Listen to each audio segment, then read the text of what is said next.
This episode of Geek's Guide to the Galaxy is brought to you by Casper, an online retailer of premium mattresses for a fraction of the price, because everyone deserves a great night's sleep. Get $50 off any mattress purchase by visiting casper.com/galaxy and entering the promo code GALAXY.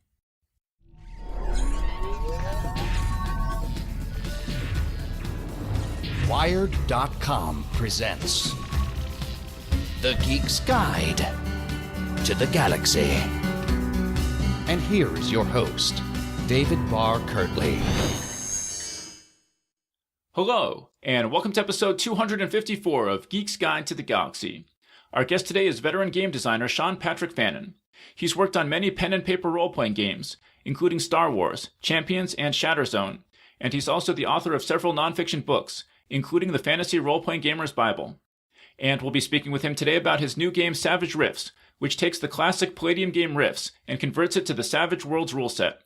Last year, a crowdfunding campaign for Savage Riffs raised over $400,000 on Kickstarter. And today's show is brought to you by Casper. If you need a new mattress, just head on over to casper.com/galaxy and order today.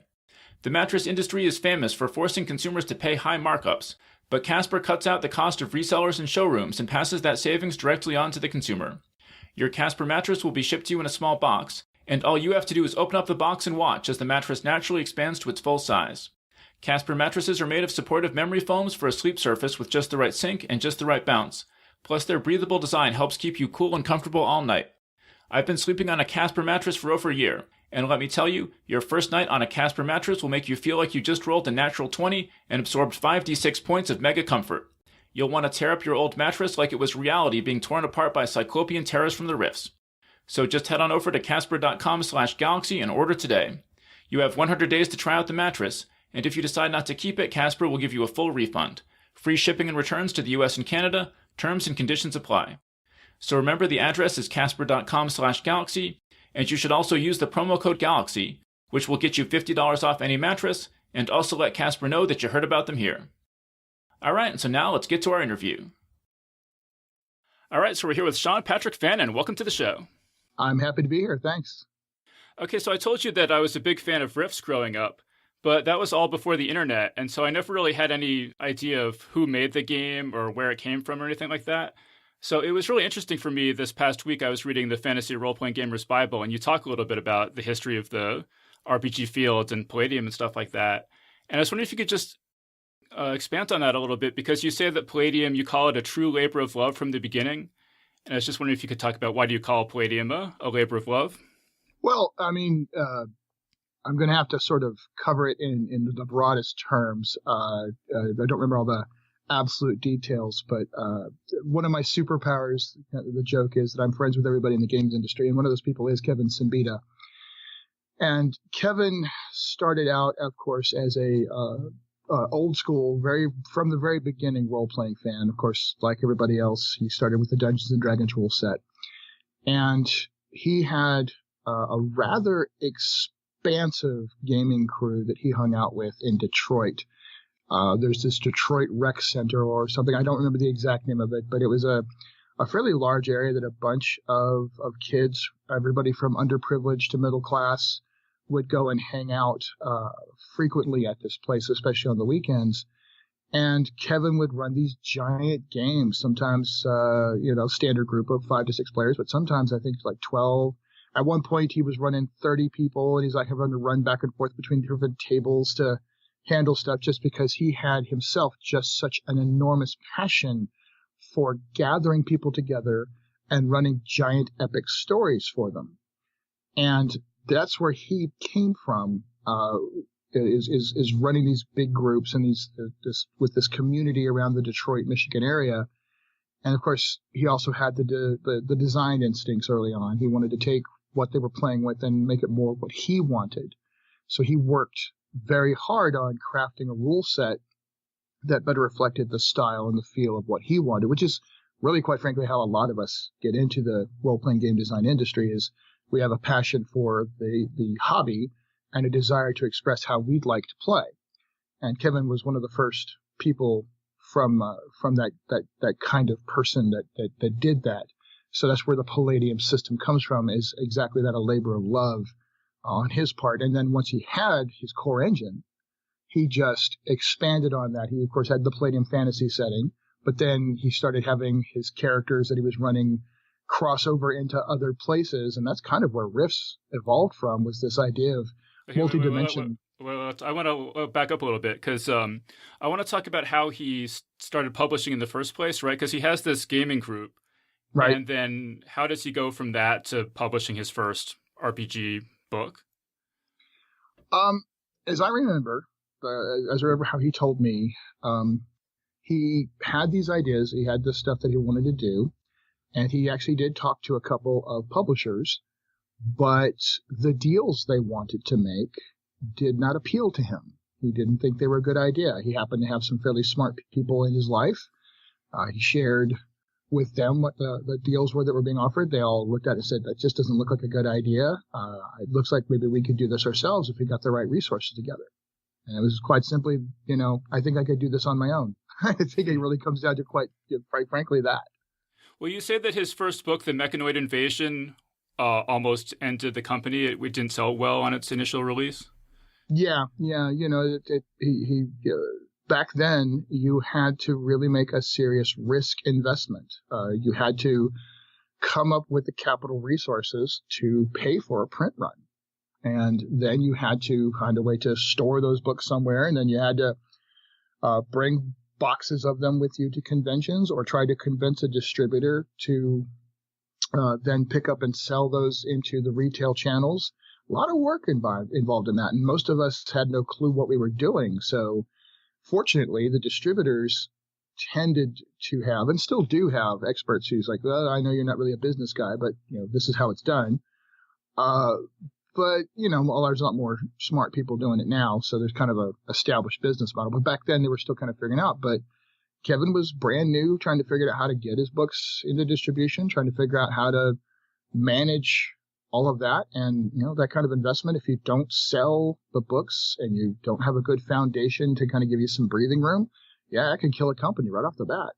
And he was just running this out of his house. He said that his back porch was kind of his warehouse, right? Yep, exactly. Yeah, no, he was doing it like a lot of us. I mean, the very beginnings of this hobby, you've got Gary Gygax running it out of his basement and his front porch. So it's exactly that kind of thing. And Kevin was no different at that point. And you say actually that the Mechanoid Invasion was right at the cusp of this big boom of Japanese anime and giant robots, and it was maybe just a bit too soon that Kevin had kind of caught on to that trend, but not enough people had really latched onto it at that point for there to be enough of a market for that book. Yeah, he was a little bit ahead of his time. That happens to a lot of great creatives in pretty much any medium, but the RPG industry especially, that was true. I mean, for example, a great example of that is the original Castle Falkenstein, which is essentially steampunk, but it came out so ahead of the curve on when people became aware of it, excited about steampunk. So you've got that repeating theme happening in our hobby, where somebody really cool and clever and intelligent puts together this idea because they see this cool thing and they want to get it to market, and the marketplace isn't ready for it. Kevin ran into that with Mechanoids, absolutely. Yeah. And so then he kind of gets the idea. I mean, it sounds like he was publishing these supplements that were kind of system agnostic. You could use them with Dungeons and Dragons or any other role-playing game you were playing. There were lists of weapons and things like that, right? The actual one of the most beloved books in anybody's collection now is that Palladium weapons, the medieval weapons collection. I'm forgetting the actual exact name of it right now, but I have a copy of it. I could go find it right now, but it is now a cherished. It's hard to find, but it is a cherished book because it is one of the most elaborate, detailed presentations of like every possible, pre-gunpowder weapon that you could imagine, and then he stats it out, of course, according to Palladium rules, which skew close enough to D20 that a D20 fan could easily reconfigure that for almost any iteration of D20. But other people could also take that information and then retranslate it to whatever rule set they wanted to play with. So it became a really great tool for players, for game masters, and for burgeoning game designers. Then, of course, he went on to do a modern weapons compilation as well, almost as beloved. Right. And then you say also around this time he did this game Heroes Unlimited, which I certainly remember. I loved that when I was a kid. All the different, you could play basically any kind of superhero you could imagine. Yep, and that became the gateway to probably one of his greatest successes. I mean, Heroes Unlimited was itself awesome, and people really enjoyed it and had a great time with it because superheroes obviously popular, not a lot of different options for playing superheroes. And you still have the Champions system is out there and people are excited about it, but it's still growing. So there's still some vying for which superhero game is going to be the one that people really get excited about. And Heroes Unlimited definitely made its mark. Right. And so then it sounds like a really good business decision he had was to start licensing the rights to other properties, right? So one of the big ones he does is Robotech. And then it's sort of like Mechanoid Invasion, but now you have this whole Robotech audience that knows what it is and can, find out about it that way. Yeah. So it's interesting. There's a lot of right place, right time. Good, there's good timing, there's bad timing. Mechanoid's obviously bad timing. Robotech, excellent timing. He had the ongoing misfortune of dealing with a property that has some confused ownership issues, but he navigated that brilliantly. He happened to talk to the right people to get the ability to publish Robotech RPG material, and still does. So he managed to get that at a point where they were interested in how they were going to access the American marketplace. And he was gaining something of a knowledge base and a reputation, and he had such a passion for the setting, he knew how to talk to them about it, right? He could go to them and say, I know this, I understand what you're doing, I have these things, this would be really exciting. So he just happened to know how to talk to them and happened to be the guy who did talk to them at exactly the right time. And of course, there's another property that he was very prescient about that came along after that. Teenage Mutant Ninja Turtles.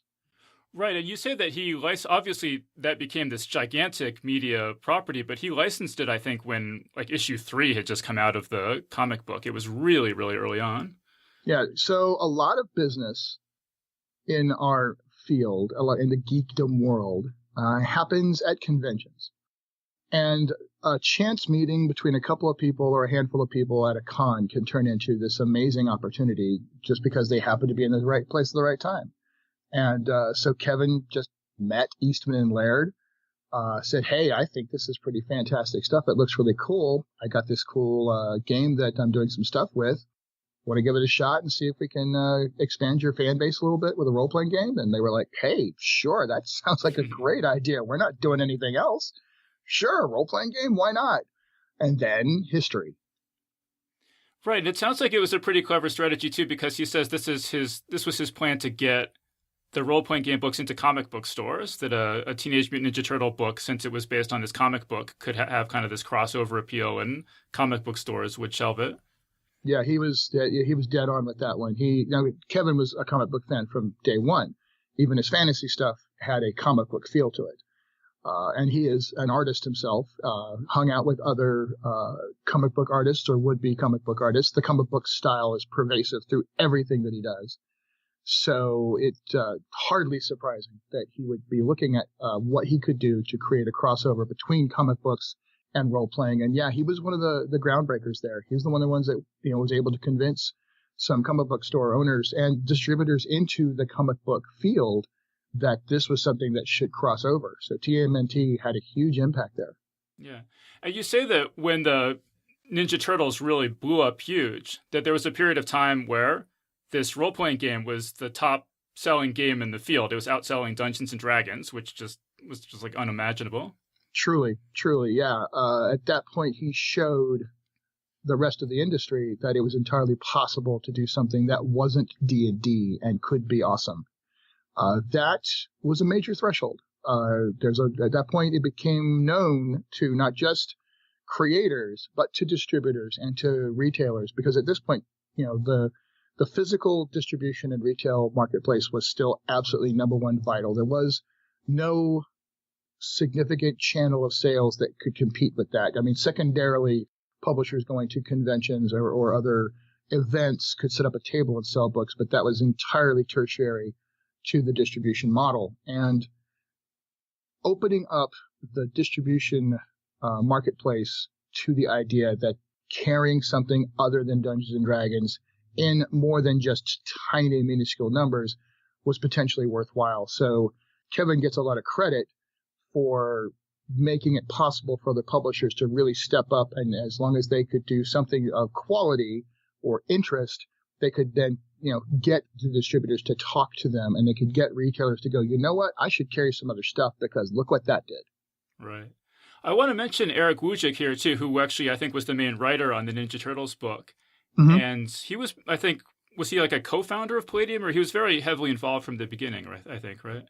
It's trying to establish a formal, black and white relationship of anybody at that time is going to be difficult, because you got to realize how much of this was based on, a bunch of friends getting together. You think back to the old Judy Garland, Mickey Rooney movies. Hey, I have a barn. Let's put on a show. It really kind of was like that for so many, including the very beginning. I mean, the original TSR was just a bunch of friends who all threw in what they could. Hey, I don't have any money, but I can do this. And guys go, hey, sure, we love you. Come on in. And it's kind of that for years at the beginning of the industry. And quite frankly, there's still companies that operate exactly like that. A bunch of friends who get together and want to do something fun. None of us do this because we want to get rich. We do it because there's passion. That passion creates these great friendships and relationships, and everybody just kind of puts in what they want to do. And over time, the talent of a particular person will bubble up, and maybe their role will enhance or increase. But Kevin certainly was the guy who would gather his friends together and the people that he loved and cherish their talent and find ways to try to leverage that into something successful. And Eric was absolutely top of the heap in that. Yeah, that's really interesting. Okay, so they've done Ninja Turtles and Robotech and superheroes and pretty much medieval weapons and fantasy and all this stuff. And so at this point, Kevin kind of thinks to himself, I should just do a game that can provide a bridge for all of these things, and you can just do anything you want in this game. And that game is Riffs, right? Well, again, going back to the very beginning, when he was running the games at the Detroit Center, he loved doing crossover stuff. He loved doing mashup stuff. So, his Palladium Fantasy crew, his the main heroes, he'd already sent them on these cross-dimensional adventures to post-apocalyptic Earth and all these other possibilities. So really, he did what, quite frankly, we all do. We take the best ideas from our days as a game master and creating stories for our friends and see if I can turn that into something I can publish. I've done that repeatedly. Most of what you see from me is along those lines. And that's what Riffs is. Riffs is an evolution of that. Now, it is a professional evolution of that. It is not just, well, I'm just going to take my cool stuff and write it up and hope people like it. He actually went in and delved in and said, so what would this look like? So it was designed and crafted for exactly what you said, a way to mash up all the stuff, all these great ideas, and also required something of a solid redesign that kind of implemented all that. But I mean, he'd already had the mega damage and giant missile combat damage and everything from Robotech.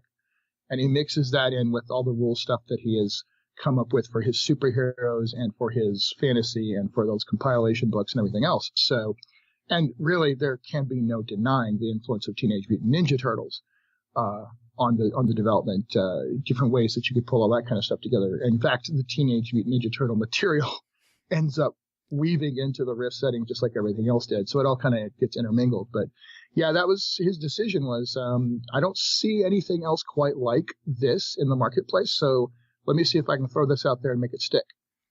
And you say at the time there was kind of this wave of what you call attitude games that Riffs kind of falls into. Could you say what you mean by attitude games? Well, it's funny because if you're a professional wrestling fan, this kind of goes back to that. And I was actually sort of making the observation of the parallels between wrestling fandom and RPG fandom. And quite frankly, the crossover there would surprise some people, I suspect, and then not surprise a lot of those who were fans of both during the time. But so, WWF, and that's what it was called at the time, the World Wrestling Federation had the Attitude Era, as they call it. And that was, Degeneration X and Raw and Cool and angry and snarky and, those kind of stuff. And you kind of see that pervading through game development and game publishing at that era. I mean, at that time. So a little bit more style, a little bit more flash, maybe a bit more black than white, a little bit more, buckles and spikes, a bit more, I'm not sure how else to explain it, but it didn't have the classic, I'm the hero and dressed in the shiny white and, there's our demonic evil and opponent and all that. It was much more, I got leather and buckles and spikes and maybe a baseball bat wrapped in, wire or a very, very large gun. And sometimes maybe I want to drink a lot and, go and do adult things in a store, or in a town. But I'm still kind of the hero of the piece. And I'm going to go and these much, much worse people, I'm going to shoot them in the face or hit them with a baseball bat. That's the kind of thing I mean, is that you kind of are moving away from the more classical mythic presentation of hero versus villain, and you're getting much more into this look and feel that we see pervaded through the comic book industry, of course, with Image, lots of pouches and guns and blades. We see it in the wrestling culture. We see it in other media. Cyberpunk is becoming a serious influence over media across multiple venues. Chrome and blades and guns and live fast, die hard. All of that sort of melds into this attitude that you see flowing into game design at the RPG level, and even in the early computer game development as well at that point. But Riffs, I think, is a fairly solid example of exactly that. You look at the juicer, you look at the crazy, you look at some of the characters that are front and center for those initial releases. You see this very, punk aesthetic that just stands front and center. And Riffs really exemplifies that in a way that you had not seen in a role-playing game before that period. No, I totally agree with that about the plating books that just had this edge to them where, I mean, pretty much your parents hated all role-playing games, but they hated Riffs the most. It had that kind of like heavy metal feel to it. Going right back to the actual animated movie, Heavy Metal. Absolutely. I mean, Heavy Metal could almost be, Riffs, the role-playing game, as an animated movie. And you're exactly right. Parents hated. It's funny. You look at all those old Riffs books, you'll see the warning. This book gets into the supernatural, blah, blah, blah, but this is all fiction. And you put that in there to try to make some sort of statement that this is just for fun. But that didn't matter because any parent who picked up that first Riffs book with the barely dressed women with the crazy eye goggles and the giant, slavering monster who's clearly the slave lord of these basically very objectified women, that's the cover of Riffs. And we're all buying the hell out of it because holy crap, that looks awesome. And our parents are going, what are you doing? You will not buy that. I will not have that in my house. Well, right. And it definitely is sort of like the objectified women and everything. But if people haven't seen the cover, you might be imagining something super cheesy. And the art is actually really, really good. It is. It is. That's one thing that Kevin absolutely got perfectly right. He did not skimp on his covers. He made sure that his color plates and the most exemplary art of his product line showed the highest level. I mean, there are people who are like, well, he does a lot of black and white line art, blah, blah, blah. So it's really good black and white line art, and people really, really like it. And quite frankly, as long as you have that gorgeous, amazing cover that, yes, sets off alarm bells for a particularly conservative mindset, but for everybody else, it's like, wow, that's just amazing. And it's not TSR. Because at this point, TSR and then Wizards of the Coast, which I think by this point we are dealing with Wizards of the Coast, or we're very soon going to be. Yes, they set the standard. No question about it. But again, as before with I can put out a book that sells as well or better than some of the D&D stuff. Now you're seeing products. White Wolf is another company that exemplifies this, and White Wolf and Palladium both are kind of in completely different directions doing the same thing. They're bringing other players in. They're bringing other people in who are not. They don't want to play Dungeons and Dragons. They don't want to play I'm a thief or I'm a fighter and I'm going in a dungeon. They want to do something different. Palladium, White Wolf, and a few other companies are showing them with amazing art and amazing overall presentation as well as with this game that lets them do something just completely different.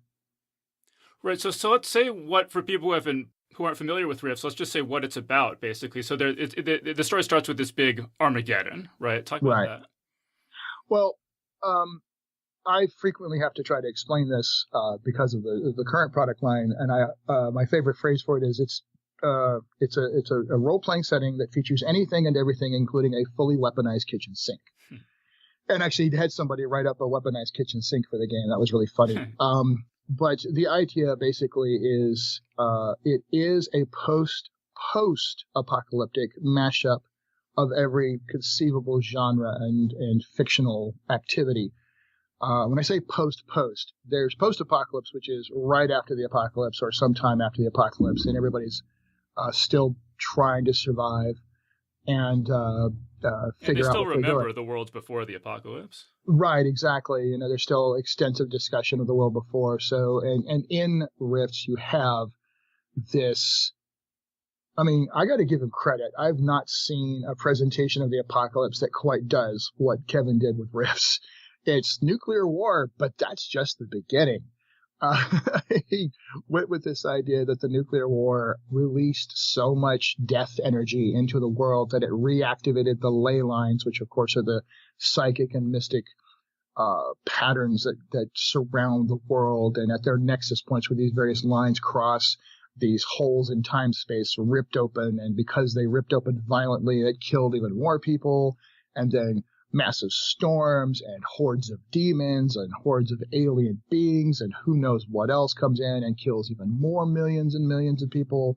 And there's just this, and which of course the deaths of all those people creates this cycle, and oh my gosh, it's just insane. So he creates this combination of technological, destruction of mankind that we can actually conceive happening with this bizarre, magical, psychic wave element that further devastates the world, but also opens the world up to interaction with what he calls the megaverse, which we call multiverse, omniverse, what do you want to call it? But basically it's multiple dimensions, multiple realities across time and space.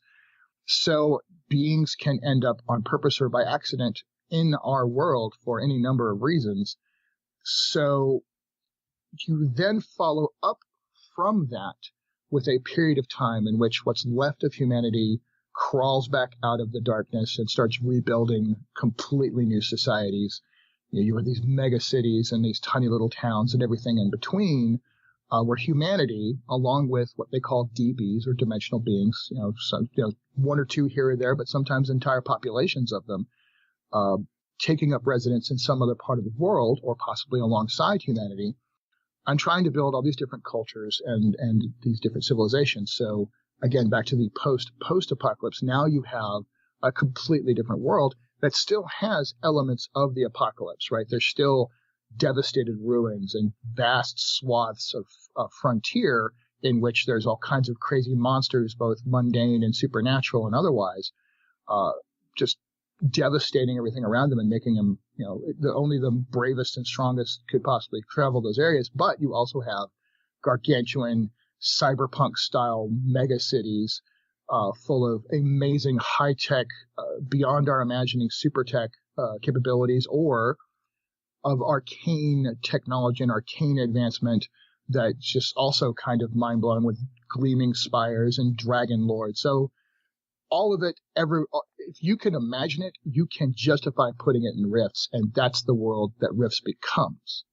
I mean, one of the images from this that I've always just loved is this idea that the ley lines throughout history have been invisible and maybe nobody really knew they were there because they didn't do much. And then they get supercharged by this cataclysm.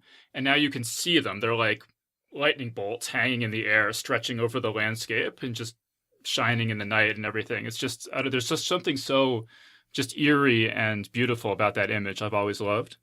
Yeah, absolutely. And there's some really interesting color plates and stuff like that exemplify that. We've got the adventurers like up on a ridge and they're looking out and they're seeing that. And for the new product line, we had a lot of fun revisiting that idea. So the bluish white lightning bolts and the strange energy field and various characters interacting with that in some way, that is an incredibly definitive aspect to the setting. Right. And then so another really definitive aspect of the setting is what's called the coalition states, where they have, it's this, well, when we talk about it, this is humanity trying to rebuild itself, right?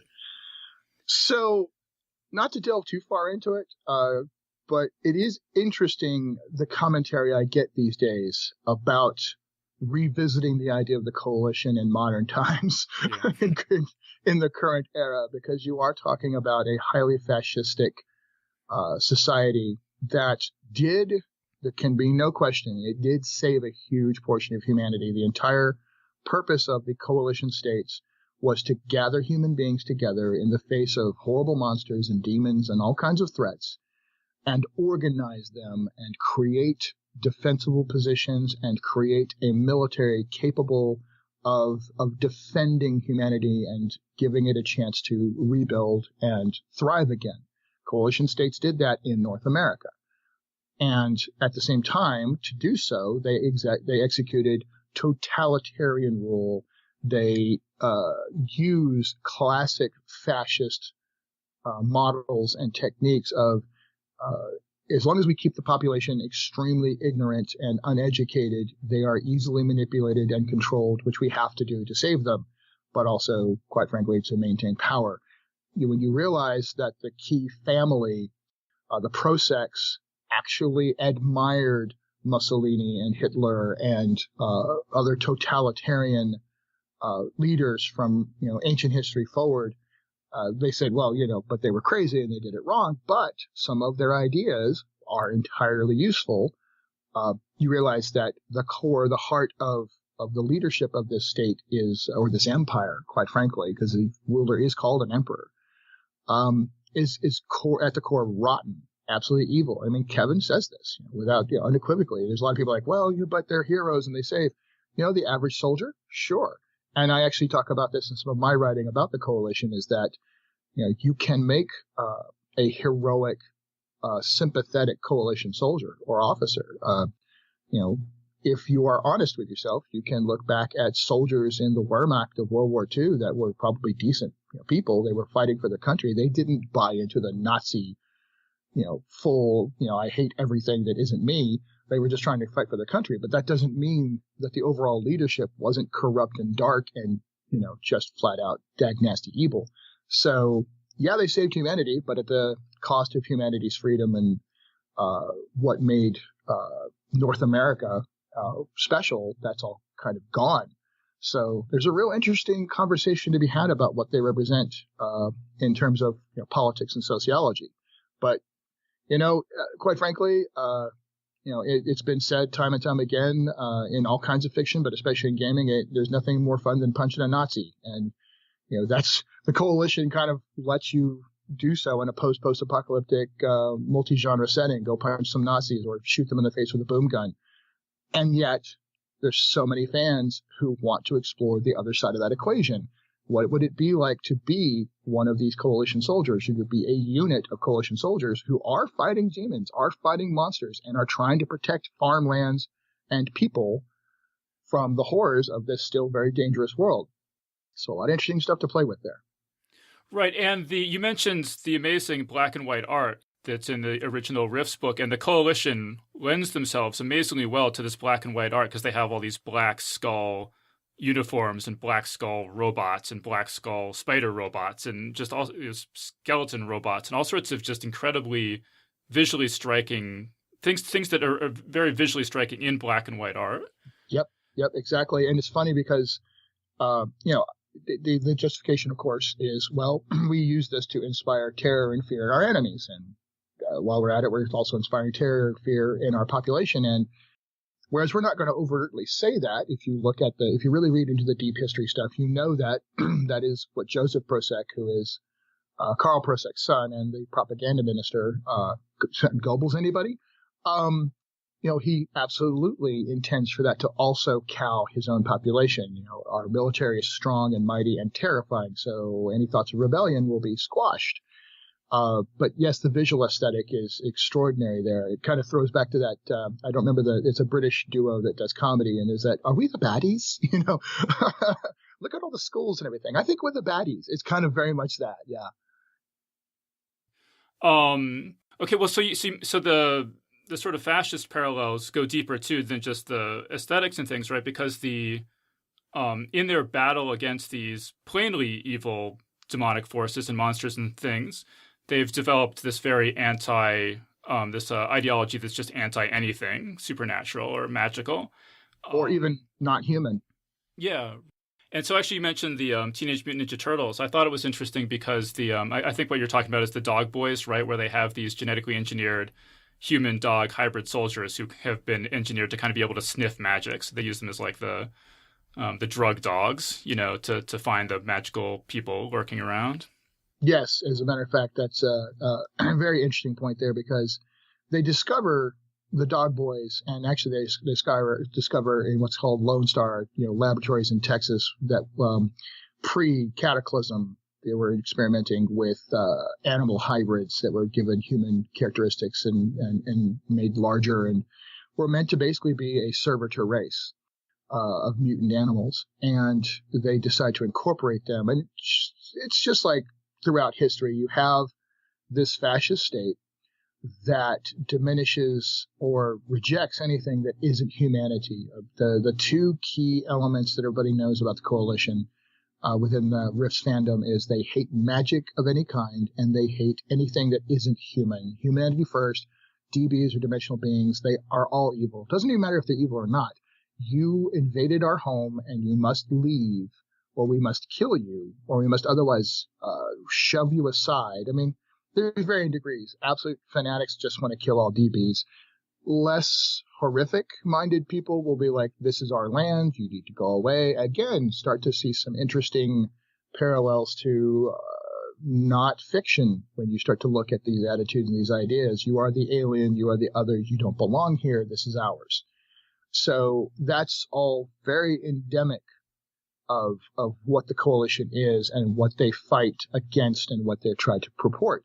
Having said that, yes, there are mutants that they look at as being, we'll call them the children of humanity and embrace them that way, but they're still servitors because they're not human. So the Dog Boys, they're loved like pets, quite frankly. They're never going to have the same rights or privileges as a pure human, but they're admired because they're loyal to us, and they go do what we want, including going out and getting killed against demons to help us find said demons and kill them while we're at it. Same thing with the Psy Stalkers, which are basically a mutant strain of humanity. They'll hire or bring in Psy Stalkers and treat them kind of like pets too, but they're a servitor race. They have some tie to humanity, so they're okay. We can justify that. They're not DBs, so it's okay. Psionics is another interesting thing. They hate magic of any kind. Anybody who uses magic, they just need to be killed because magic is a threat to humanity, and it just has to be stomped out. Psionics, as long as we control them, as long as we, keep them registered, keep them under control. Psycor, Babylon 5, anyone? Then we can justify using them because they do have useful powers that could help us fight everything else. So there's a lot of that interesting, we'll use what we have to, and we'll figure out a way to control it for the betterment of humanity and the larger picture, but it's all kind of justification at the end. Right. So all these the coalition soldier kind of stands out in my mind as one of the really distinctive aspects of Rifts. And then another one is the Glitter Boys that I feel like anyone who is familiar with Rifts would know. Could you talk about the Glitter Boys? Well, Rift starts with the Glitter Boys. As Kevin was thinking about what he wanted to do, one of the first character types that he intended to have in the game was the Glitter Boy. So they are right at the heart of it all at the beginning. He envisioned them as post-apocalyptic warriors that defended humanity against the craziness, and came into the current era as these kind of interesting uber mechanized Ronin warriors, or itinerant knights, just wandering around finding somebody to help and save and serve to protect others against the various evil forces. So that's the Glitter Boy. It comes from going back to the original start of it all, right? The final war.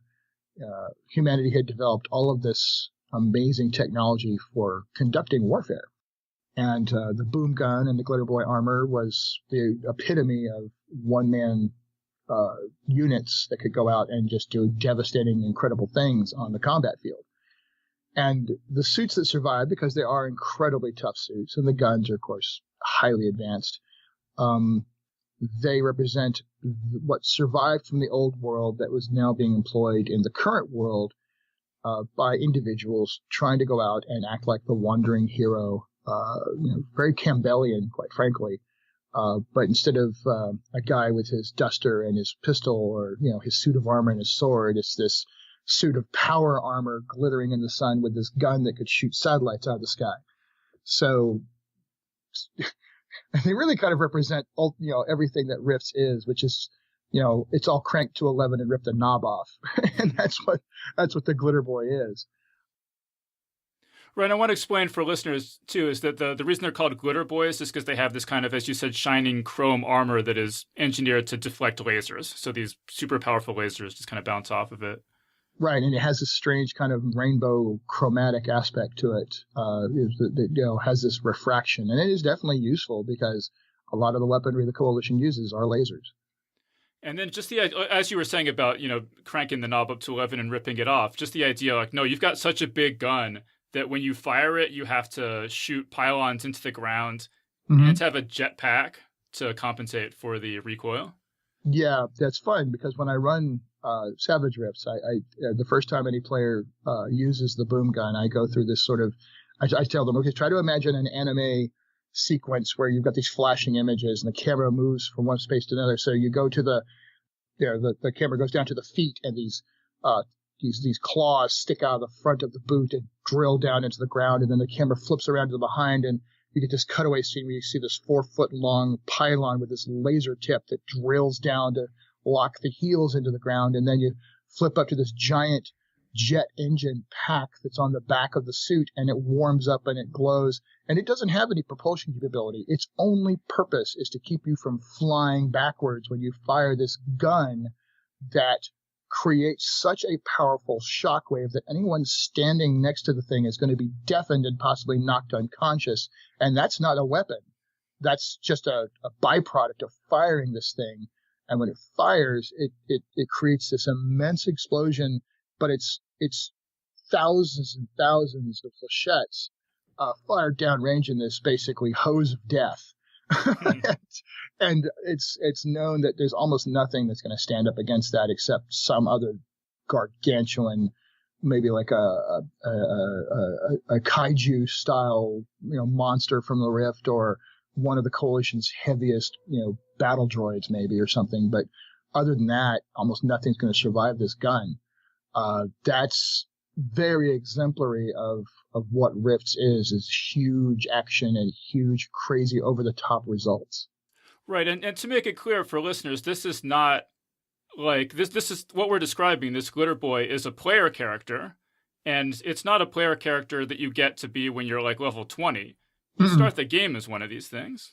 Exactly. One of the challenges of Savage Rifts, as a matter of fact, translating and I know we're going to talk a little bit more about that down the road, but just was exactly that issue of how to do that in a way that can be functional in this game system. Because in Rifts, you started out with characters that had these incredible powers and abilities. The Glitter Boy started with this very, very strong suit of armor and this amazing city-killing gun.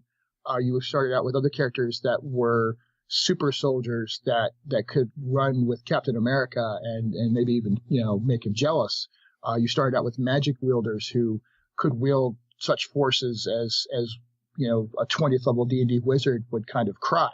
I mean, and you started as these characters. This was first level in a level-based system. Right, and I think you mentioned mega damage earlier, right? Let's talk about that too, because this is also another sort of distinctive, famous part of the Rift system. Famous, infamous, kind of depends on who you talk to. So Kevin wanted to address the concept of scale damage, and he had to when he was dealing with Robotech. Robotech, you have people in these giant suits of robotic tank-like armor that could fly or whatever, with these guns that were meant to be able to go toe-to-toe with flying, like cruisers and battle cruisers and stuff, as well as each other. piloted by human beings who also would get out of the suit and run around maybe with a pistol in their hand and have adventures and activities at that scale. But because it was entirely possible to have moments where there's one guy in a giant suit of armor and other people running around in just normal personal armor, he wanted to address the conflict between those two. And he realized that if he just had everything this thing does 100 d6 versus that thing does 20 d6, or that thing does 5 d6, that's going to get really out of hand. That's not going to work. So he decided to go with the idea of mega damage, and mega damage was just a direct, mega factor of increased damage, to the point that one single point of mega damage represented, if I'm not mistaken, 100 points of personal damage, or what they called SDC, structural damage capacity. So if something did 1d6 of mega damage, I was doing 1 to 600 points of damage, which basically meant if you fire even the smallest mega damage weapon, or you use the smallest, like a mega damage knife, against somebody who's not wearing what was called MDC, or mega damage capacity armor, they were just paced. There was not even a point to rolling. It was meant to be, if you're not operating at the mega damage scale, get out, because you're not going to make it. This is, where somebody could be walking down the street in the original Rift rules with what looked like an Old West style revolver, but it was firing mega damage bullets. So the cowboy could go into an Old West style town, and if it was built like an Old West town, a couple of shots meant the entire town was now a smoking crater. So it got that ridiculous, and people still playing original Palladium Rifts, and there's tons of them, thousands of them. That's just a truth that they accept, is that there's two different scales, and either you are operating at the mega damage scale or you're dead. It's pretty much how that was. Right, and I mean, you mentioned that this is obviously, with all these vast powers in play, this is not the easiest system to run for a novice game master, right? And certainly when I was a teenager, my friends and I would try to play the game, and we had a heck of a time trying to figure out if we were playing it, following the rules right or anything. There was you'd have stuff like, I can remember one of my friends, we were fighting this, this giant robot that had 16 guns on it or something. And he's like, all right, now I'm going to roll for the first gun, and now I'm going to roll for the second gun, and now I'm going to roll for the third gun. And I'm like, are we doing this right? Is it, is it supposed to take 20 minutes for this turn to pass? It was just confusing a lot of the time. Gameplay, game design from that era reflected a different aesthetic, a different idea. This conversation is fraught with peril, because whatever I say here, there's going to be a fan who's going to be like, how dare you? I love it that way. And really, let me just say this, because it's important to be said. There's no wrong way to have fun. As long as nobody's being hurt, as long as everybody's having a good time, you go, you be you, you do you, and have a great time. However, you're not wrong. Those original rules, along with a lot of rule systems that came out during that time, there was still a lot of growth. This is a very young entertainment medium compared to a lot of others, and it still is, even with as many years as we have under our belt now. So we're just now evolving into some new ideas about game design and some new ways to approach it that try to take the essence of awesome and fun and big explosions and cool guns and all those things that we want to play with, but finding a way to exemplify them in hopefully a less confusing way, an easier to implement way, a way that gets to the results faster, with more emphasis on narration and story and excitement, and then kind of moves on to the next thing without, as you say, let's roll all 16 guns and take 20 minutes to resolve that. So that was, at its highest possible level, that was the game that you just described. It could be like that, and there were and are fans who can run that and really enjoy it, and they know how to do it fast, or they have cool tricks and techniques to kind of get through it a little bit faster, and good on them. But then for the rest of the hobby, there was perhaps a desire to take those amazing ideas and adapt them to something new. Right, so this definitely leads in then to our conversation about Savage Rifts.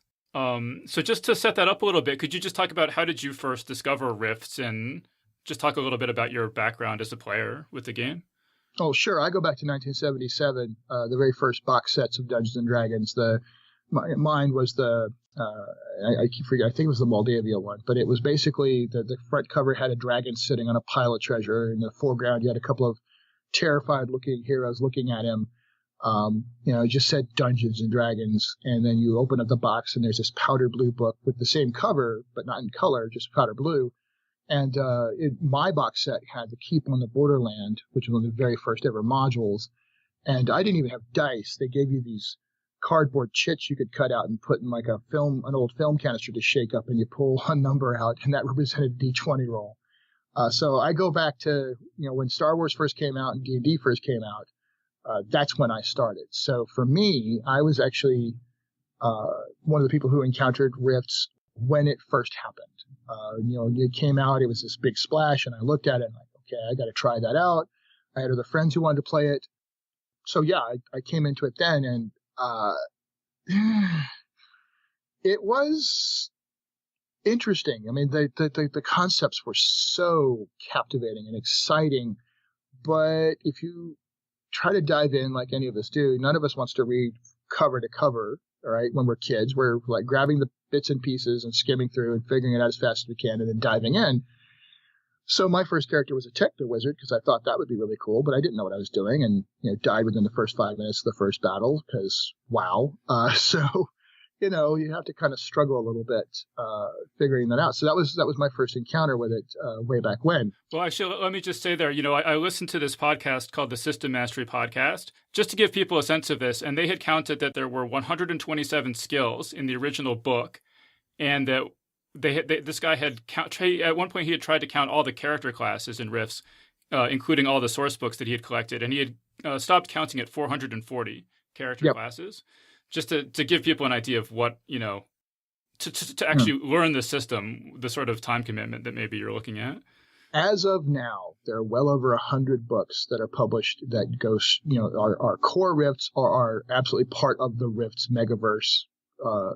I think we're close to like 120 books now that you can play that are connected to and playable with, and inside the Rifts. And yeah, the number of occupational character classes or racial character classes, it's kind of nuts. It's definitely one of those games where you got to be a fan, and if you are a fan, then you want all the material because it's options, and again, good for them. However, there's a large segment of the population for whom that wasn't necessarily or isn't necessarily going to be true. I had started working professionally in the games industry about 85. I was writing some games magazines and articles and stuff. A little bit later, I hooked up with the Hero Games folks, and I started writing professionally for them for what became 4th edition Champions. And I did some work for the original Star Wars, blah, blah, blah, blah. So I started working professionally in the industry, still playing, still having a great time as a player as well. And I always have been and always will be a role player and a gamer. But I had the joy of starting to meet some of the professionals in the industry. And I did meet Kevin Simbita early on. I met a lot of great people early on, thanks to my relationship and friendship with the Hero Games folks, because it's a very friendly industry. We all are friends and buddies and help each other out and promote each other's stuff. It's one of the reasons why we love this business. Even though we're technically competitors, we're more interested in seeing everybody succeed. You unpacked some boxes for somebody, right? Yeah. So that's exactly true. That's how I got started. I showed up at Dragon Con. I got some friends to give me a badge. I actually helped start that convention. I was on the original staff for it. So I had some friends who hooked me up with a badge to let me get into the dealer's room early on. And the Iron Crown Industries folks, or Iron Crown Enterprises folks, ICE, they were the publisher of Champions at the time. They were there along with the core Hero Games guys. And they were setting up their booth. And I wandered over with my official badge and went, started, introduced myself to a couple of them and said, hey guys, I'm with the convention, but I just want you to know I'm a real fan. I really enjoyed playing with stuff. This is one of my favorite games, blah, blah. The kind of fanboy stuff, but in a calm way, try to be cool. And I said, I'd be grateful if you guys would let me help you out. And yeah, sure, no problem. And we started talking and, I would help them end up setting up their booth. And they're like, well, hey, come hang out as much as you want. And then I said, well, if you don't mind, I have an idea I'd like to pitch. Made my pitch. Turned out they couldn't use it because it was called the Final Reich. It was based on super Nazis, and they had just had to pull Flight of the Valkyrie from the Shells, which was another book dealing with Nazis, but it was World War II time travel stuff.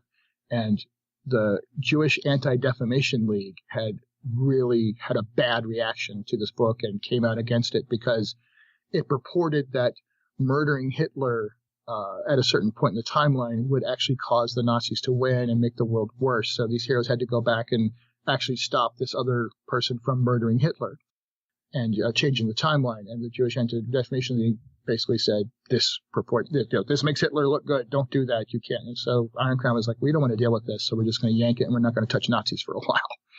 So they asked me if I had any other ideas, and I didn't, but I immediately came up with the idea of a book of enemies for superheroes based on a theme. In this case, it was called High-Tech Enemies. They loved it, gave me a contract, and boom, that was my career. So, or the start of my career. From there, I'd written a few things.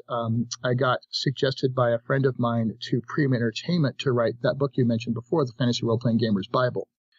Via the auspices of that, writing that book, which was one of the first major books, I won't say it's the first, but one of the first major books to try to collect everything you could talk about with the gaming industry that's outside of one of the major game publishers doing it, an independent book, if you will.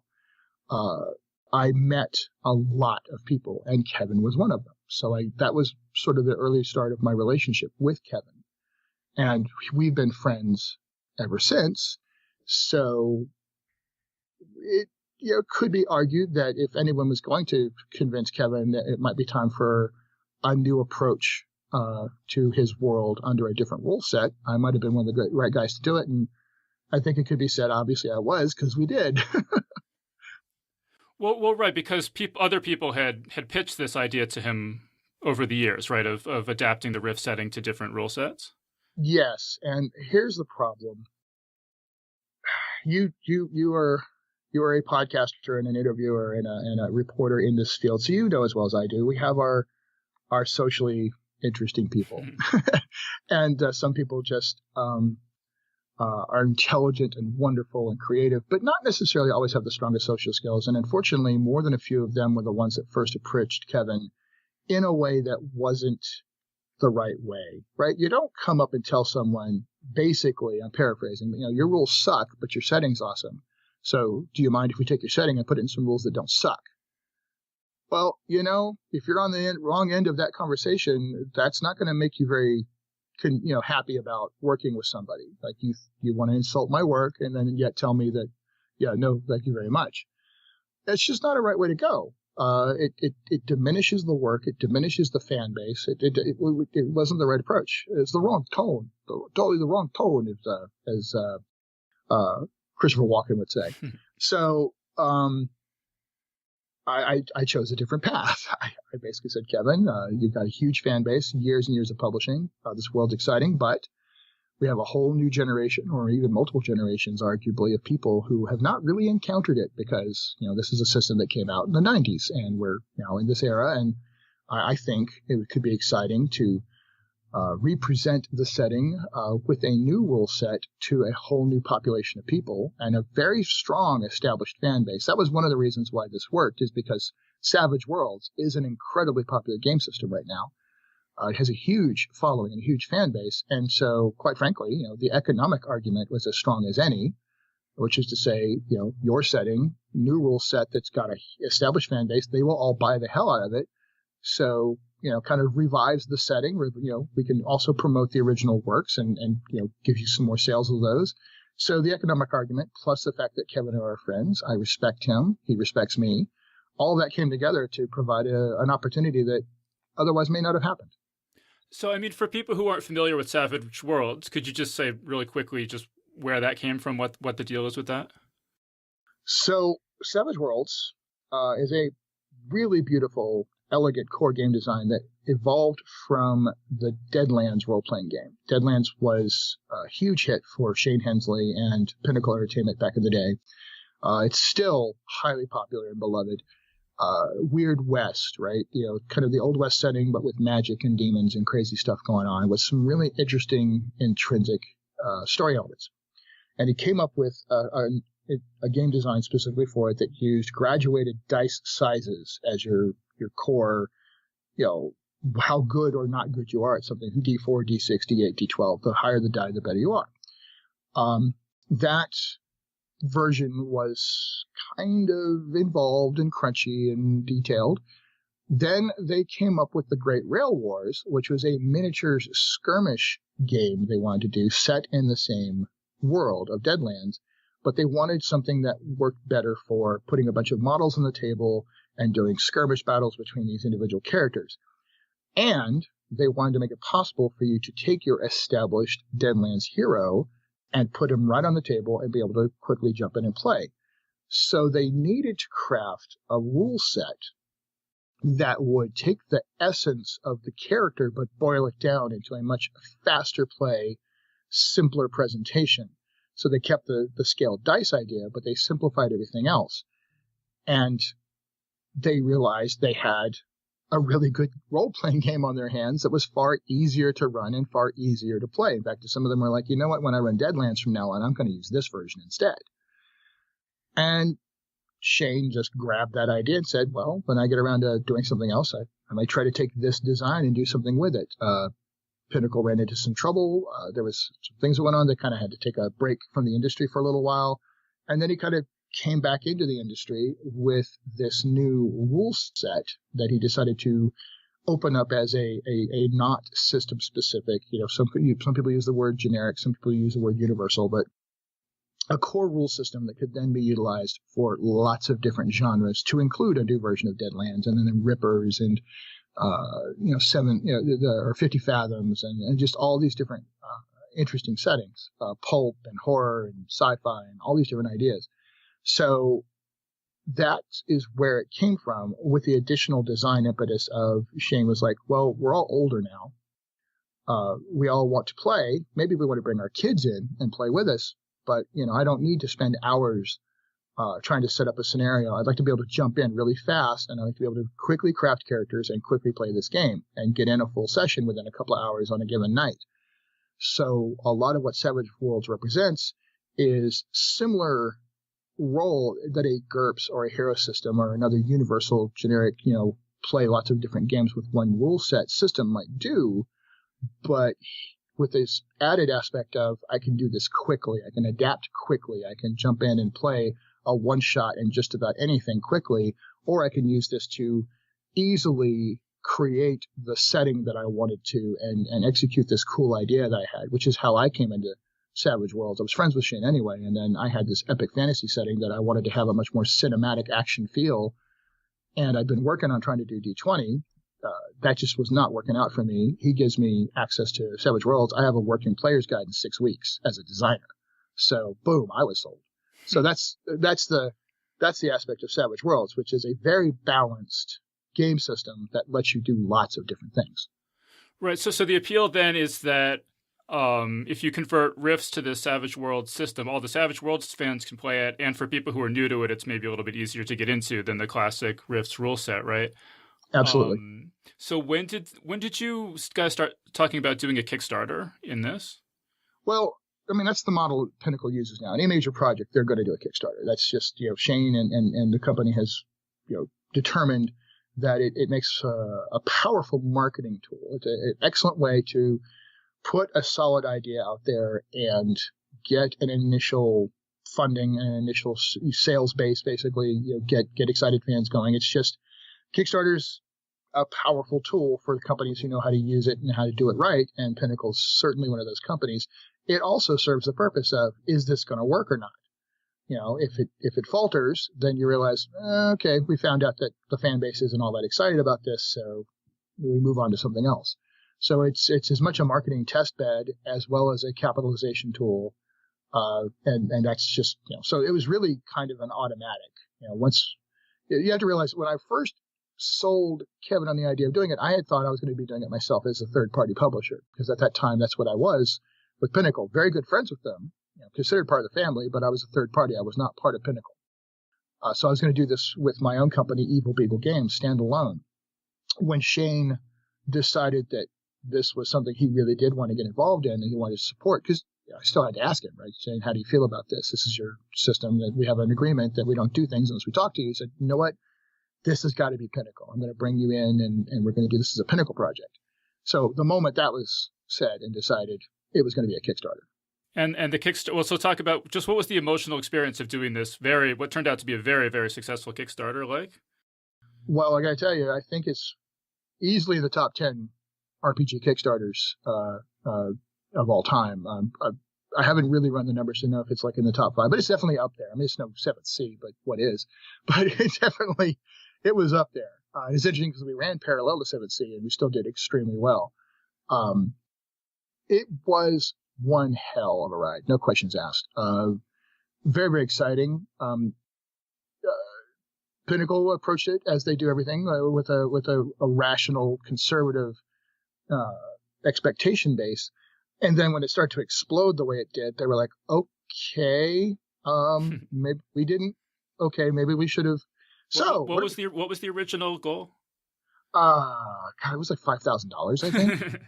And it hit that in seconds. I mean, literally seconds. It hit its goal, and I knew it would. I knew there was going to be a huge influx right off the bat because this was exciting news. When it broke, which, by the way, it broke well ahead of when we had intended for it to. That Kevin had just gotten excited and he dropped a hint about that another company was going to be doing a version of Rifts, and RPGNet exploded with speculation. And the problem is they were going off in all these different directions. If I made the argument that if we did not control the conversation soon, then no matter what happened, there was going to be a backlash, because once the speculation went down multiple roads, whoever speculated and got excited about the possibility of another game system, they were automatically going to be antagonistic.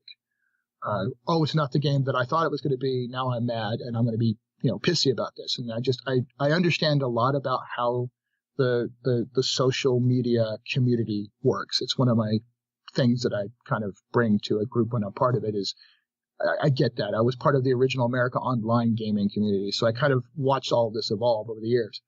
So I immediately told the Pinnacle guys, we got to come out. We have to do this so that we can control the conversation, and we agreed, and we did. So kind of moved the ball along quite a bit. But even then, it was like, but we're still going to be conservative about how we approach this. Well, I had to come up with.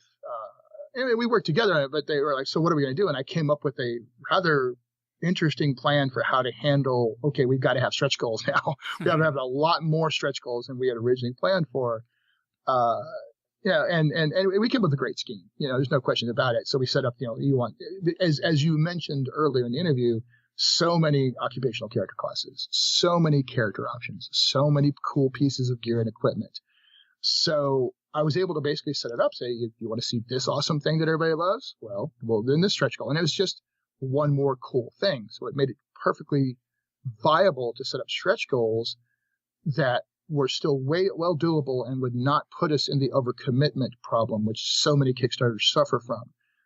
I suffered from that with one of my first Kickstarters. I made a lot of mistakes over overcommitting. It's like, you're so excited, so I'm going to add this huge chunk of stuff if we hit the stretch goal, and that overcommits you so you can't deliver in a reasonable time. We came up with a scheme that would fulfill excitement while still being entirely doable and deliverable. But it was a very different experience for a company that had done many, many successful Kickstarters. But fortunately, because of all that experience and the amazing people at Pinnacle, we pulled that thing together, and we had a very successful delivery too. Everybody's incredibly happy with what they've got and are now looking forward to the next batch. Right, and so it was $438,000 or something at the end of the Kickstarter. Yeah. It is. I think you're right. I'd have to go back and look, but I'm sure it was.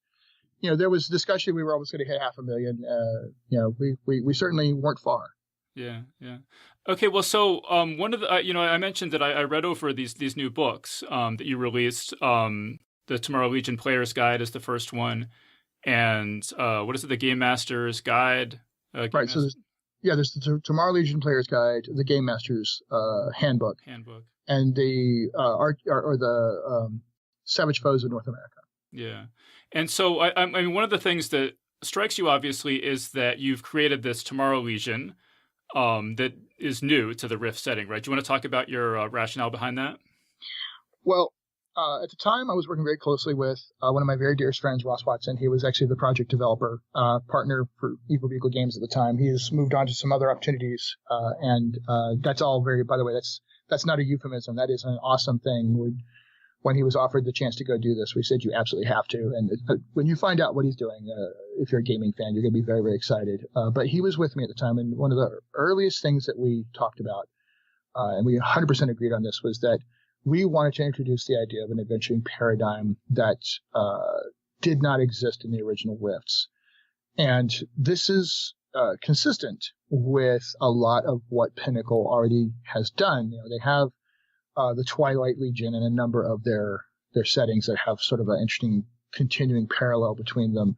Or they have other groups. The Rippers is well known of the Ripper setting. It's a hero group. So a functioning organization that gives eclectic, disparate heroes a reason to band together and do stuff with a heroic bent. Yes, you're up against the worst kind of stuff in the world, and generally speaking, we're kind of giving you a reason to team up and not be murder hobos, which was pretty much a lot of the way a lot of people approached playing Rifts was high-tech murder hobos. And we just thought, okay, that's done, right? And you could play that way, but we're going to focus the energy and attention on this. And I called Kevin as soon as we came up with the title and the core idea. And of course, people who know me knew it was going to be a particularly heroic group. I'm that guy. To me, the point behind these games is to be the hero that maybe you can't be in real life, that you'd really like to be in a fictional world. So I was going to definitely take a very benign, we're the good guys kind of approach. And I called Kevin, and we had a long conversation about it. And he fell in love with it immediately. He actually even said, this is something that has been missing from Rifts all along. So this is a great idea. By all means, let's do it. Now, with the knowledge that anything that we created or do create for Rifts, it's going to be his, right? That was, that it can't work any other way. I'm adding stuff to his property, and he's real excited to have the Tomorrow Legion as a part of the official Rifts universe now, or Megaverse now. So we created the Tomorrow Legion as an interesting story focus. We also intentionally placed its headquarters where we did in the map, so that it is positioned in a wilderness area that's not heavily influenced by any one other faction, so that they have some room to kind of be their own thing. But at the same time, they're surrounded to the north and the south. Is heavy coalition territory. To the east is the Federation of Magic and other craziness. And to the west, more coalition forces, as well as the Pecos Empire of bandits and the Vampire Kingdoms further to the west of that. So all kinds of sources of conflict and people to fight against and deal with, while at the same time, the focus is, here's a reason for a bunch of strange, eclectic, individualistic characters to gather together and be put on a team and be given cool missions to go out and do. Right, and so this is the good guys' base, basically, and this is a real castle, right? You said? Yeah, it's really funny. Credit to Ross on this one. He had come across in the Ozark Mountains. There's this place called Lead Hill, and these guys tried to build a genuine resort based on building a medieval style castle with the original medieval style techniques, updated to make sure of safety and all that. But they were going to go all in on this, and they were actually going to make the construction of the thing itself an event. You could come and tour while they're building the thing to see these classic construction. I mean, there was a really interesting idea, which completely fell flat. As far as I know, they never did find any investors or anybody to fund this. So you still have this foundation and really nothing else. And who knows, one day somebody may come along, but we decided to take that and run with it. And it's an interesting little Easter egg for fans of some of my other work. People have already, it's been talked about openly now that a bunch of dwarves from another epic high fantasy world came through during a particular event and showed up, and they got chased out of the Federation of Magic by demons and stuff like that. And then they came into the Ozarks, which felt like home to them, and found this foundation of a castle and said, this looks good, let's build. And the truth is they're dwarves from Shintar, which is my epic high fantasy setting. The event that I make reference to is something that actually Savage Mojo, who has the rights to Shintar now, just did the whole Tempest storyline. So I did a callback to other material and other stuff that people have enjoyed that, that really points out the potential of interaction between known settings. I mean, Rifts itself is a mishmash that allows you to connect to all these different settings that Kevin created for the Palladium Megaverse. Well, one of the things that we've kind of hit on without making a huge official thing out of it, but we definitely have made it clear to players and game masters that they should feel free to have fun with possibly using other Savage World settings as potential destinations or potential sources of stuff to come into their Savage Rifts game. And so that's where the dwarves from Shintar came along and built the castle on top of an actual real-world location. Yeah, that's really cool. Okay, so I want to talk to you a little bit about the actual sort of the mechanics of translating the Rifts setting into the Savage Worlds rule set. And I thought, reading the book, one of the things that I thought was one of the most interesting instances of that was the rules that you developed for the Juicer character class. Could you talk about sort of that process of making that translation? So let me just say, this is beyond any question the most challenging design work of my life. I'm very proud of the work. I feel good about what we did. I feel good about all the great ideas. I mean, this was definitely a team effort. But yeah, I was working under a number of different impetuses that at times were definitely conflicting, and it was a real struggle to pull all that together. We wanted to create an experience that made a Rifts fan feel like they were still engaged with what they loved about Rifts. So it had been a possibility that we would do the whole, you actually start out as something else and you build up to these power levels. So, the Glitter Boy pilot might be just a guy with some cool combat abilities, and eventually he builds up to having a Glitter Boy suit. The Juicer might be just a low-level super soldier, and eventually builds up to Juicer levels. We explored that, and I tossed it pretty quickly, and I argued heavily that the Rift's expectation is you start out cranked to 11, and then you go from there, and that's what we have to do. So that was one thing. But we also wanted to have a chance to, I mean, this was a game that was designed in 1990. It's, 2015, the 2010s, and we wanted to update some ideas. We wanted to say, okay, looking at these ideas, what can we do to bring out the essence of them, but do so in a way that maybe updates them to some cool new ideas? Now that part, there was going to be some real definite back and forth with Kevin. What's interesting is that every single time that we presented something completely new that was going to change an element to how a certain aspect presented, he loved it. He was like, yes, yes, yes, this is great. Kevin recognized that the chance to present new ideas that further exemplified the awesomeness of the concept was entirely righteous. So the Juicer, I think, is a great example that you bring up as one of the most important updates that we did. In the original Rifts, the Juicer's death arc, as we call it, was just a role play in the background kind of thing. The idea is that the Juicer juices is the phrase, but basically they get this system put in their body that gives them incredible superpowers. I mean, they're like, Captain America times 5 or times 10 with super strength and speed and crazy abilities. But the trade-off, supposedly, is that they're going to die much sooner, usually within 5 years of the installation of the system. The drugs and everything is going to burn them out, which, is a great narrative point, but doesn't have any mechanical importance.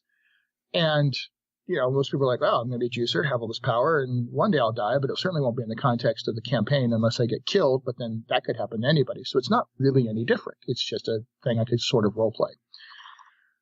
And, whatever, or the crazy who has crazy stuff going on and isn't quite as powerful as the Juicer. So really, unless I just want the role play aspect of being crazy, the Juicer's a better character. That's what it is. John Wick is a well-known figure in the games industry. He's the guy behind 7th Sea and a number of other really fantastic properties. He lives down in Arizona. And there was a long weekend where a whole bunch of us got together, and we included John, and I'm really glad we did.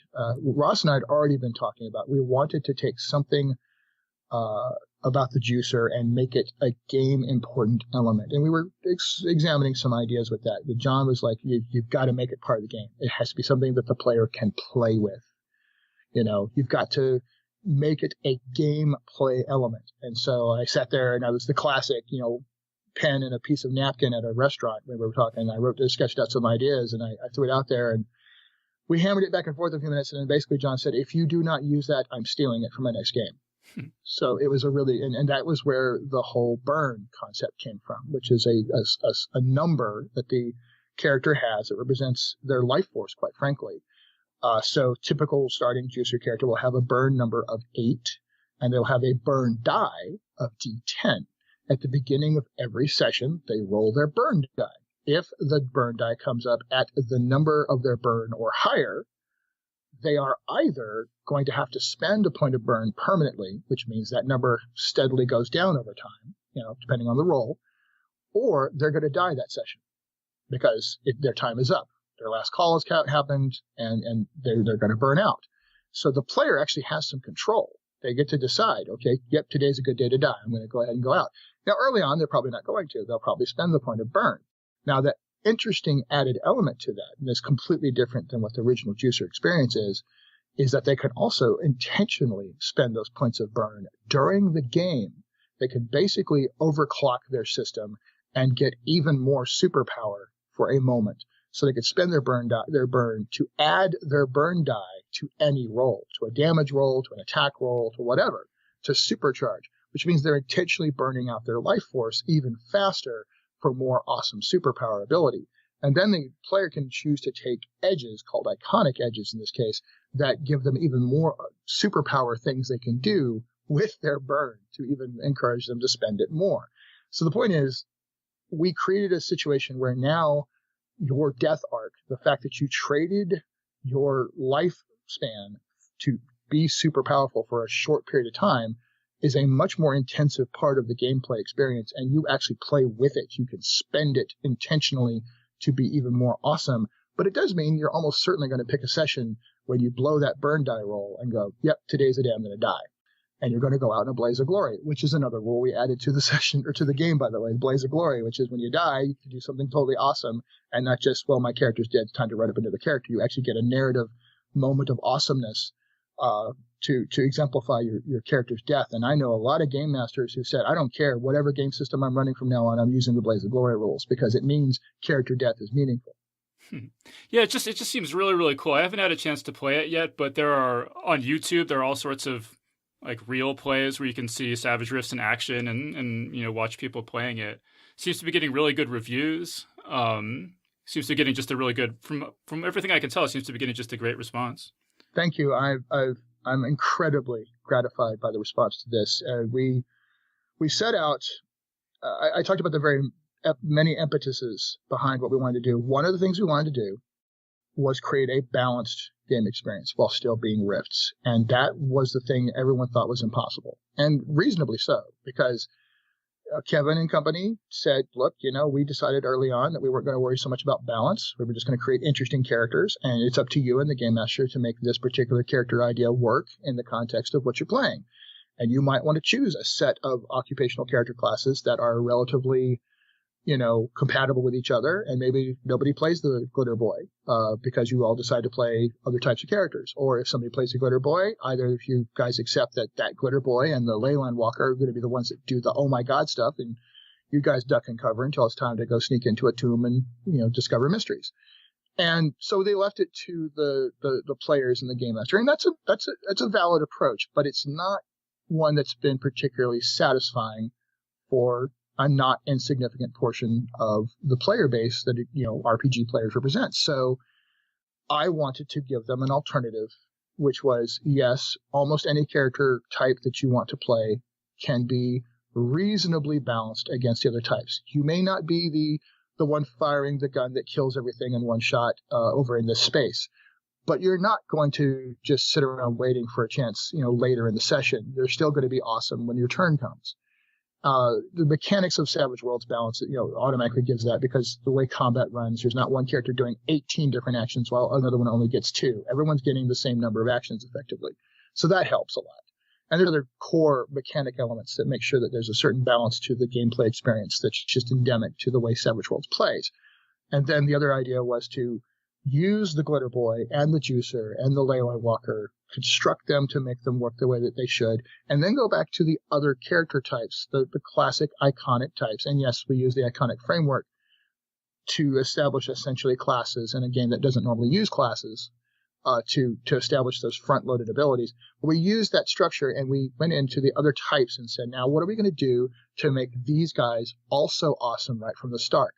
So the rogue scholar or scientist, or the city rat, or the wilderness scout, or the techno wizard, or the cyber knight. These are all characters that we went in and reconfigured to keep the essence of what they were and what their story represented in Riffs, but give them all the additional abilities and cool stuff that fit their concept to make them be able to stand head and shoulders with everybody else that's playing. That was really hard work, I won't lie. It took a lot of effort and a lot of playtest and a lot of feedback. Ultimately, as you say, we got a lot of great reviews. I think one of the things that comes out most of all that I see all the time, and it makes me feel great every time I read it or hear it, and that is that they balanced a game that no one thought could be balanced. So pretty thrilled about that. Yeah. Okay. So unfortunately, we're pretty much out of time, but I mentioned I did really want to ask you, I told you that I was, in addition to Rifts, the other two pen and paper RPGs I was really into were Dungeons and Dragons, particularly the Dark Sun setting, and Eric Wujcik's Amber Diceless role-playing game. Right. And there have been kickstarted, they're not exactly, they don't have the IP, so they can't do exactly sequels or, new versions of them or something, but there are things kind of in that vein from people involved. Yeah, we call those the original. We call those retro clones. Yeah. So the two I mentioned to you were Dragon Kings, which is done by Timothy Brown, who is one of the creators of Dark Sun. It's a very Dark Sun-like RPG, and then Lords of Gossamer and Shadow is using the Amber Diceless rules and sort of creates a new IP. Right. I was just curious if you what your take on those projects is, or if you have any advice for people doing this, sort of resurrecting these, or sort of doing new versions of these classic systems. Well, it goes all the way back to a conversation I had with a fairly famous game designer by the name of Greg Gordon. He's one of the original minds behind Torg and the original Star Wars role-playing and some other stuff. And it was an interesting conversation we just had on a philosophical level, and this is a number of years ago too, about the fact that you cannot copyright nor can you trademark or otherwise legally protect a set of gameplay rules. There's a reason why you can have all kinds of different versions of Monopoly. There's a reason why you could do a checkers game using different names for stuff. The rules themselves is just a structural approach to how to play a game. There's no way to legally protect that. I mean, there's been attempts at some patents and things like that for like Magic, and so there's some specific exceptions, but they're so complex and bizarre that they kind of prove the rule otherwise. And pretty much within the role-playing game industry, everyone thankfully gave up on trying, which is why you could have all of these amazing D&D variant type games. And eventually, during the third edition days, Ryan Dancy pushed forward the idea that let's just make it open. Let's just say that not only are they going to make a D&D style game or a D&D supplement and not have it be officially licensed, but we're actually going to open it up and say that they can legally do it and put a thing on their book and just use this as a marketing tool. And so they embrace that. Pinnacle Entertainment does a similar approach. It's not open, but as long as you can present a case that you could do a good job of it and make it look good and not be something that would be counter to the philosophy of Pinnacle Entertainment as a company, it's relatively easy to get the permission to use Savage Worlds and put a bug on your book that says this is an officially Savage World licensing. So it's become a thing in the industry by which, I want to use an established game system, an engine, if you will, a set of rules. I'd like to do so in a way that's official. So sometimes I'll approach the company and see, but if that's just not going to work out, then quite frankly, there's nothing stopping me from taking this idea, revising it in a way that makes it legally doable. Like I'm not using the same words. I'm not using the same terms. I'm using different words in different terms. And I'm using original writing, right? So copyright's still a thing. You can't you can't plagiarize somebody's work, but you can present it. And if you do it cleverly, you can make it pretty clear. This is that famous game that you love, updated to, modern, ideas and concepts. And we made a few changes here and there. The diceless one you're talking about, absolutely. Lords of Gossamer and Shadow. It's definitely a love letter to everything that Eric did. And at the same time, presenting a new concept. And Tim Brown, obviously, people who are fans of Dark Sun, oh yeah, it's Tim Brown. Well, we know he's the guy, right? So it's Dark Sun, but it's not, because Dark Sun belongs to Wizards of the Coast, but they're not doing anything with it. So, some might say it's kind of a little bit dodgy, but the fact of the matter is it's just all creativity, right? It's just a new way of looking at it. It's a new way of doing it. I'm working on something myself. As I told you, I started my career in the 4th edition Champions days, and the world that we built with all the characters and stories I thought was powerful and interesting, and I was working on doing some more with it. Then I moved on to some other things, and Champions itself has gone through a number of evolutions, and so that universe looks very, very different now, and that's cool. But for those who loved the original 4th edition era, I'm working on something called Modern Gods, and I've taken classic, iconic character types, have given them new names and new stories, but those who are fans will be able to look at them and go, oh, he's kind of a lot like so-and-so. And so it's a way to revisit things that people love without unfairly stepping on the established IP. In some cases, because the IP was let to drop and no one's going to do anything with it, but you can't get access to it, then it's a way to revive the awesomeness that was that thing without having to, fight a legal battle with somebody who, you don't even know who to talk to. There's a classic case with the Tristat system, Big Eye, Small Mouth, and the system that was used for that. Nobody knows who even owns that anymore, for sure. I mean, it's probable that some iteration of White Wolf does, but no one could ever find the paperwork on it. And I mean, I tried to get access, official, ownership of that, and couldn't. But I was flat out told, well, you know what? You could probably just do a retro clone and make it yourself. Rename everything and go forward. And that would be easier than us trying to find the paperwork. So it can literally come down to stuff like that. All right, so Sean, we are all out of time. So just finally, I guess, do you want to just direct people to your website or just things that they should check out? Well, thank you very kindly. Obviously, if you're interested in Savage Riffs, you should go to the Pinnacle Entertainment Group website, PEGINC.com. I do a thing called Sean's Pick of the Day, which is pretty popular. People really enjoy that. Of course, I rebroadcast it to my Facebook page. So if you just want to friend or follow me on Facebook, you're going to get all that feed. But it's SEANSPICKOFTHEDAY. So Sean'sPickOfTheDay.com. There's EvilBeagleGames.com. But really, the best way to find out what's going on with me and all the stuff I'm working on, and I do have a Patreon, by the way, Sean Patrick Fannon Patreon, where I'm doing something with my Freedom Squadron project, which is G.I. Joe for adults, kind of, and my Modern God setting, which I was just talking about, classic superheroes. So yeah, I should put my Patreon. But anyway, if you really just want to say, well, this guy seemed interesting, I'd like to see what's going on, friend me on Facebook. I'm one of only 2 Sean Patrick Fannons on there, and I'm the easy one to find. All right, yeah, so everyone go find Sean Patrick Fannon. He promises it's easy. And so, Sean, thank you so much for joining us. Thank you very much, David. And that was our interview. So a big thanks again to Sean Patrick Fannon for joining us on the show. And remember that Geek's Guide to the Galaxy is made possible thanks to support from listeners like you. So if you enjoy the show and want it to continue, please sign up to give us $1 or $2 per episode over at patreon.com/geeks. And if you'd rather make a one-time contribution, you can do that via check or PayPal over at geeksguideshow.com/crowdfunding.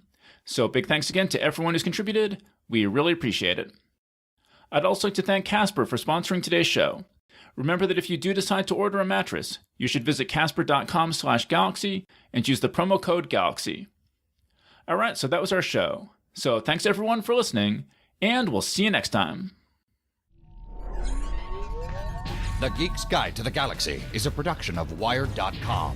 For more information about the show, visit geeksguideshow.com. To learn more about your host, visit davidbarrkirtley.com. Music and voiceover produced by yours truly, Jack Kincaid.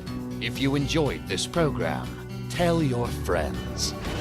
If you didn't enjoy it, tell no one. Thank you for listening.